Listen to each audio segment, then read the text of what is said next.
What's up, YouTube? The day some of you guys have been waiting for. Finally doing another mod to another Mustang here. And what we got going on today is the Reische 170-degree thermostat on this 2016 Mustang GT. This car right here has Lund tune installed on it, and as you can see, a roush intake. And with Lund tunes and almost every tuner out there, they already program your fans to come on at lower temperatures, so it's pretty much set up for a 170-degree thermostat. And what happens is if you have a stock thermostat in, it'll cause your fans to run on high all the time. So that gets annoying to always have those things on high, making all that noise. And you get added benefits of having, lower coolant temperatures, get a little bit more power or efficiency, I should say, out of the engine. So again, this is a Reische 170-degree thermostat. It's got a good bypass valve in here, so it can start warming up a little bit faster to get you heat a little quicker on the inside of the car for your heater. It comes with a new O-ring gasket if we need one. Most of the time these cars are so new, you don't really need this O-ring gasket. And the way I replace them, if the gasket doesn't come out, the gasket usually stays on the inside of the housing here. So the thermostat housing's right down here, and you're going to take out the two bolts. One is right there, then there's one on the bottom, and I'll go over, I think they are 9 or 8 millimeter. I'll go over the size here in just a minute. But I've had a fan blowing on the front of this car for about 45 minutes to cool it down, and it's about 96 degrees outside right now at my house. So I'm gonna get it cool enough to where I can touch it and grab a hold of it to where it's not just real hot, and then I'll run some water over it to cool it on down a little bit more.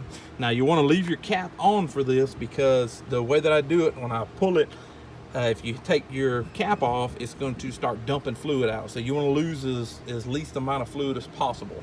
So the first thing I need to do is take off this intake. Because this is a roush, all I'm going to do is loosen up this one clamp here, undo this connector here, and take this one 10 millimeter bolt out, and then this whole assembly will come out, and I'll be able to have access to what I need down here. If this was a factory intake, I usually have to remove the entire assembly for a factory intake. So this is what the intake removed. As you can see, this right here is the bolt I was talking about, and there's one right down here at the bottom. It's not but two bolts. The thermostat's right here in this housing, so it's pretty easy to get to. And the size that I'm using here is a 5/16, and it goes on there real nice. So when you're taking these off, you're going to want to be very careful, because if you drop this bottom one down there, you're going to have a time finding where that thing rolls to. You're probably going to take the underbelly pan off the car to be able to find it. Ask me how I know. So what we're going to do is, it's not scorching hot, but it is still pretty warm. So I'm going to have to run some water over this, or else, like I said, it's 90 something degrees out here today. It's going to take 6 hours for this car to cool. So now it's been about 40 minutes with fan blowing on it since it was run. So that's the next step I'm gonna do, is run some water over the top of this. I'm gonna start loosening these bolts up, and then we're gonna get on. So this is what I got going on now. This is the old thermostat, or the stock thermostat, I should say. It's not really that old. This is the stock thermostat that was in the car, and I really didn't have an opportunity to set up anything to videotape, but I loosened up the top bolt a little bit right here. And then the bottom bolt, I went ahead and took it all the way out to keep from dropping it. I take it all the way out and put it aside, and then start loosening this bolt up. And when you pull this back, there's a collar that's on it, and there'll be the O-ring and then the thermostat that's right behind it. Thermostat sitting in there just like that, okay? So I'll use a little screwdriver and get right underneath this lip here on this thermostat and pull it out. When I pull the thermostat out, I just push this back up in there and hold it tight to keep all of my fluid from coming out. And I get the new thermostat and gasket. If the gasket O-ring comes out, get it ready, push it up in there, and then hurry up, put that in. And that way you only lose, a couple quarts of fluid. So, or I should say coolant. So I'm running water over this right now to kind of flush the coolant out that's been in here. I don't want this car to smell like coolant for a week after this is done. So I'm trying to flush all the coolant out of the belly pan and all that stuff, and flush it out with water. That way it doesn't smell of coolant for a long period of time.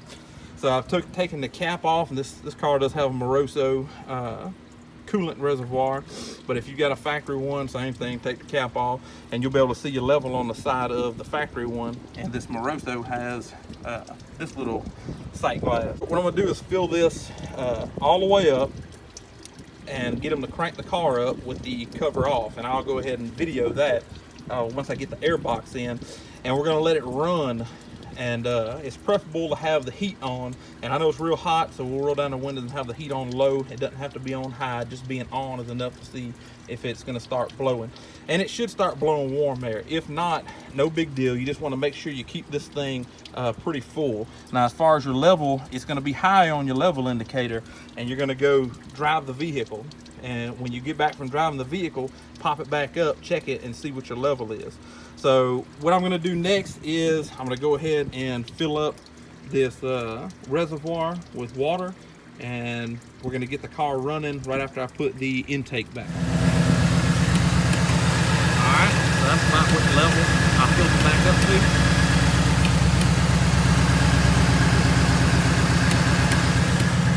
Just sit here and let it run for a little while. Let it get the coolant circulating.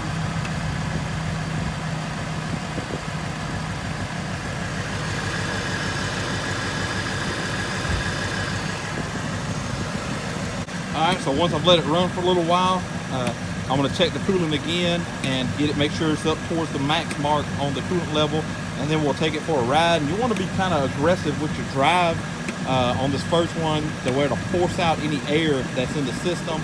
And what it's going to do is it's going to force the air out into this overflow tank here. And as it forces the air out, water is going to be kind of taking its place a little bit. When it's really going to fill the system back up is when this thing cools down. When the engine's cool down, like you park it tonight and he sits it inside of his garage and lets it cool off overnight, all the air that has been displaced is going to have water take its place. It's going to draw the water back into the system from this tank as the engine cools off. So we're about to go take this bad boy for a drive here in just a minute, and then it'll be done. So if there's any questions on the process of this, it's really fairly simple and kind of easy to get to. It's a straightforward process. Unless you live in Canada somewhere that it gets, below 20 degrees outside, I just use water. They say it's always best to use distilled water, but tap water has always worked fine with me. I really haven't had too many problems out of using tap water in all my years. I've filled cars up with nothing but tap water before in the summertime. So using water for a couple quarts of coolant ain't gonna hurt. Now, if you leave the hose off and it spills out 1.5 gallons of coolant on the ground, you might need to go get yourself some coolant because it still needs to protect to a below zero, kind of condition to make sure that it doesn't freeze over in the wintertime. But anyway, that's putting a thermostat in a 2015 to probably 2018 GT. I would assume would be the same, but I'm gonna title the video 15 to 17 to be safe. And thanks for watching, everybody. Remember to like and subscribe for more.